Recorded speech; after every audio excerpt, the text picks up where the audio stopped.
Hi guys, hello and welcome to a brand new video of Layman Cinema. My name is Ankit and today I will do the review of Shakuntala Devi, the film of course.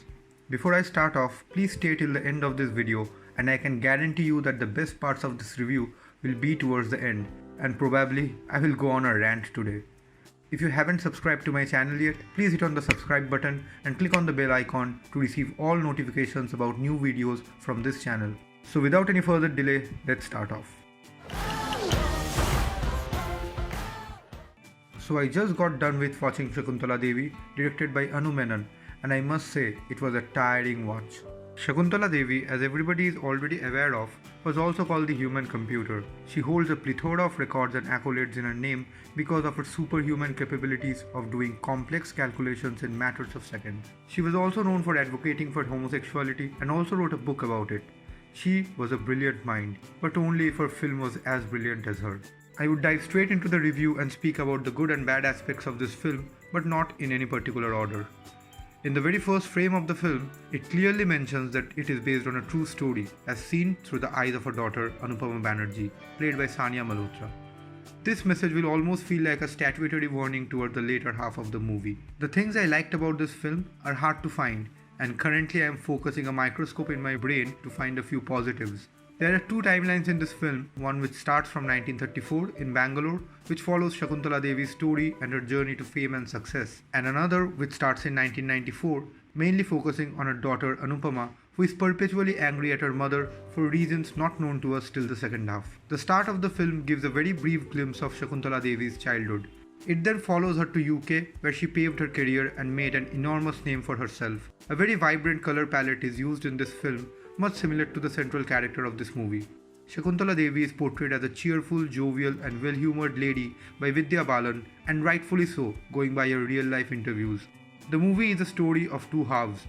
Shakuntala Devi is both the hero and the villain of her own film. The first half shows her in hero's light, but the second half shows us her negatives. This is strictly not a hagiography, but the treatment of the movie is extremely problematic. The movie tries too hard to prove a point against patriarchy, and it gets to the point where you feel the notion is being forced rather than being organic. There are tons of flaws and glaring mistakes which outweighs all the good things about the film. The acting from all the actors except the four main characters is highly questionable. The film repeatedly tries to make its characters match up with the over-enthusiasm and joviality of Shakuntala Devi, thus making them sound rather too loud and caricaturish. The film feels like a comic strip in the first half. Every character is overexcited and over-enthusiastic and sometimes too much at the face. The acting of the foreign cast is too bad for anybody's appetite. There is absolutely no backstory provided for one of the major side characters who comes in the form of some Spanish dude called Javier.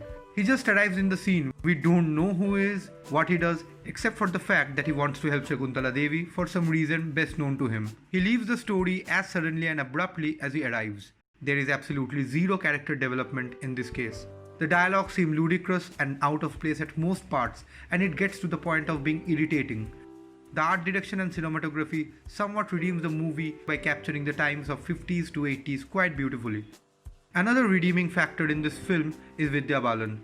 She excels in most parts of the film with her rooted performance, but in some scenes, even she can't save the day because of the dialogues that are too shallow, too cringe. Sania Malhotra is one of the saving graces of the film. Her acting is strong and more grounded than the rest of the cast, and the best moments of the film comes in her scenes with Vidya Balan.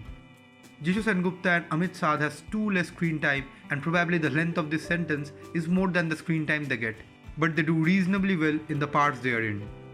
The movie dives into the darker parts of Shakuntala Devi's character towards the later half of the film. But since it's told from her daughter's perspective, we never really get to see inside the head of Shakuntala Devi, what and how she is thinking, and her own inner conflicts. It also touches on the topic of homosexuality, but too briefly, and it doesn't have any sort of impact in the overall narrative of the film. Like typical Bollywood biopics, the character redeems herself in the end, and the director serves us yet another hunky-dory happy ending climax, the same old thing.